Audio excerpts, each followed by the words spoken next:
Treehouse of Horror 3, featured in Season 4, would be one of the most positively remembered of them all, and it certainly is a highly worthy entry of the set. When I was much younger, this was one of the more enjoyable of the TOHs because, like with 2, I feel, it never became too ruthlessly traumatic, and while some segments were quite creepy, or at least one of these, it had a light-hearted conclusion which soothed all potential anxiety which the episode was inducing. We begin with Clown Without Pity. This is the one that creeped me out the most when I was a kid, of this episode, without a question.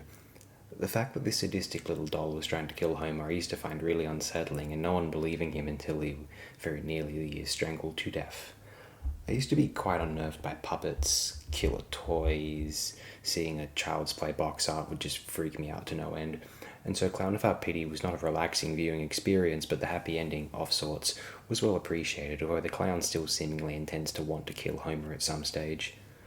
Looking at it now, it was an extremely entertaining piece, with the most iconic segment being the Frogut joke, one of the best scenes in any Treehouse of Horror for sure. Actually, it potentially outweighs the rest of the segment. I am willing to assume that people who remember that Frogut scene might not immediately recall which Treehouse of Horror segment it actually belonged to. I wouldn't call it one of my very favourites of the Treehouse of Horror segments, but I definitely like it a lot. Most, if not all of it, is burned into my formative brain. Now, King Homer, one of the best things The Simpsons ever did. Featuring many of the show's most quotable lines, Women and Seamen, Candy Apple Island, I was strolling through the gas one day, as well as being one of the most loving homages to a feature film ever composed.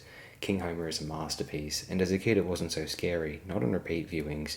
Initially when I was quite young, 6 or 7 years old, it was a bit perturbing, Homer eating everyone, including characters we recognise from the regular show, but when watching it again it was one of the least scary but most inescapably entertaining of the classic Treehouse of Horror pieces.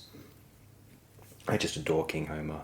I wound up becoming an intense admirer of the original 1933 King Kong, and it only increased my fondness for the King Homer segment. If any sequence on The Simpsons is guaranteed to ensure fond memories for many of a generation, or most, try citing King Homer. And now, the very well-remembered Dial Z for Zombies. We really loved this one as a kid. Zombies were quite large in the popular culture. We really dug The Simpsons going up against them. Lots of spooky material, and yet The Simpsons themselves, while threatened, were never actually harmed.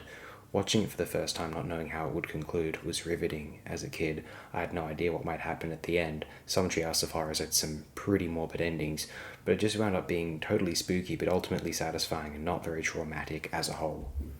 It was a magnificent segment.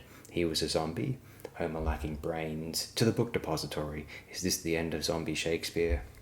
One of the sequences the show ought to be most proud of, Dial Z for Zombies, is relatively straightforward the more you watch it, but the substance and entertainment value is enormous, especially considering how brief it is. This can be said for all the classic Treehouse of Horror classic segments. You remember them being 10 minutes in length almost, but they usually run for up to 7 or so.